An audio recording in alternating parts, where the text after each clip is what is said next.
જય શ્રી કૃષ્ણ મિત્રો, આજે આપણે પુરુષોત્તમ માસની કથા અધ્યાય 4 મલ માસની આપત્તિ તેના વિશે જાણીશું। અધ્યાય 4 મલ માસની આપત્તિ। દયાનિધિ સંસારના જીવનમાં કોઈ ઉપાય રહેતો નથી, ત્યારે પણ આપના શરણે આવવાથી આધિ વ્યાધિ અને ઉપાધિનો નાશ થાય છે। હું અનાથ છું, મારા સર્વે ભ્રાતાઓ મહિલાઓમાં હું તિરસ્કૃત છું। જંગલમાં સૂકા પર્ણ ખાવા સારું, પણ ભાઈઓ વચ્ચે અપમાનિત રહેવું ખરાબ। વિદ્વાનો મને મલમાસ તરીકે ઓળખાવે છે। મારા અધિકારના સમયમાં કોઈ સત્કાર્ય કરતું નથી, મારો અધિષ્ઠાતા કોઈ દેવ નથી। મારા 30 દિવસમાં સૂર્યનું સંક્રમણ થતું નથી। મારા દેવકીને આપે કંસના ત્રાસથી મુક્ત કરેલા, યમુનાના વિષયુક્ત પાણી પીને મૃત્યુ પામેલા ગોપાલક બાળકોને આપી જીવિત કરેલા, દુષ્ટ દુશાસનના પંજામાંથી દ્રૌપદીને છોડાવેલી, તો આપ મારું રક્ષણ નહીં કરો? અને આટલું કહી તે રડી પડ્યો। ભગવાન વિષ્ણુએ કહ્યું, વત્સ, દુઃખમાં રડવાથી કોઈ લાભ થતો નથી, પણ મારા શરણે આવેલો કોઈ પણ માનવી દુઃખમાંથી મુક્ત થયા વિના રહેતો નથી। મારા ધામમાં દુઃખ, શોક કે મૃત્યુને કોઈ સ્થાન નથી। હું તને દુઃખમાંથી મુક્ત કરીશ। જે કહેવું હોય તે શાંતિથી કહે। મલમાસે આંખો લૂછી કહ્યું, ભગવાન, મારો તિરસ્કાર ન થાય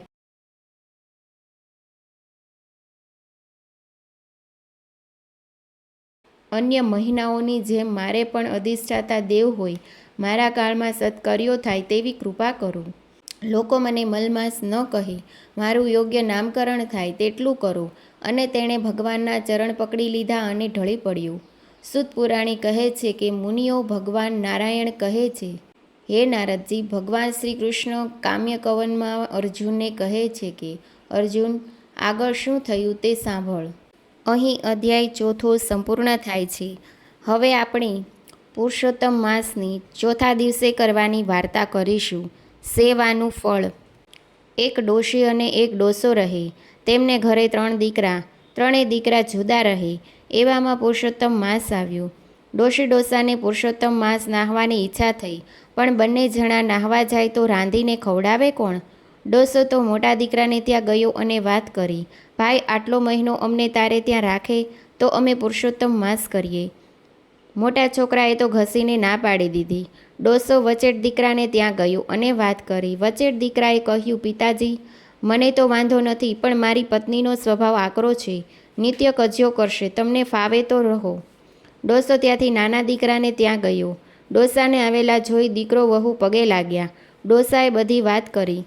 દીકરો અને દીકરાની વહુ બોલી ઉઠ્યા, પિતાજી, એ શું બોલ્યા? માવતરની સેવા કરવાનું અમારું ભાગ્ય ક્યાંથી? ડોશી ડોસો તો નાના દીકરાના ઘરે રહે, સવારે નદીએ નાહવા જાય અને લાકડીના ટેકે ટેકે ચાલ્યા આવે। ઘરે આવે કે તેમને ભીના લુગડા વહુ લઈ લે અને બારણાના કમાડ ઉપર નાખે। કમાડની પાછળ કોઠી હતી, તેમાં ભીના લુગડા ટપક્યા કરે। વહુ કામથી નવરી પડે એટલે સારી રીતે નીચોવીને સૂકવે। પુરુષોત્તમ માસ પૂરો થયો। ડોશી ડોસાએ નાની વહુ અને દીકરાને આશીર્વાદ દીધા। અચાનક વહુની નજર પેલી કોઠી ઉપર પડી। વહુ જુએ છે તો આખી કોઠી મોતીથી છલોછલ ભરેલી। તેણે પોતાના પતિને વાત કરી। સૌના આશ્ચર્યનો પાર ન રહ્યો। નાના દીકરાને તો મા બાપની સેવાનું ફળ મળ્યું, એમ જાણી આખા ગામના બ્રાહ્મણોને નોતર્યા અને પુરુષોત્તમ માસનું ઉજવણું કર્યું। 2 દીકરાઓએ વાત જાણી કે પુરુષોત્તમ માસમાં ડોશી ડોસા નાહીને લુગડા લાવતા, તેમાંથી જે પાણી ટપકતું તેના મોતી બની ગયા। આથી તેઓએ મનમાં ગાંઠ વાળી કે હવેથી ડોશી ડોસાને આપણે ત્યાં રાખવા। ફરી પુરુષોત્તમ માસ આવ્યો એટલે મોટા દીકરાએ ડોશી ડોસાને પોતાને ઘરે રાખ્યા। તેઓ કમાડ પર જે ભીના લુગડા નાખે તેને વહુ બરાબર નીતરવા દે। બિચારા મોટા દીકરાને માટીની કોઠીઓ ઓગળીને ઢગલો થઈ ગઈ, ધાન પણ પલળીને સડી ગયું। જેવી ભક્તિ એવું ફળ। જય પુરુષોત્તમ રાય। જેવી નાની વહુને ફળ્યા તેવા સૌને ફળજો। જય શ્રી કૃષ્ણ મિત્રો, વિડીયો ગમે તો ચેનલને લાઇક કરજો, શેર કરજો અને સબસ્ક્રાઈબ કરવાનું ભૂલતા નહીં। Thanks for watching.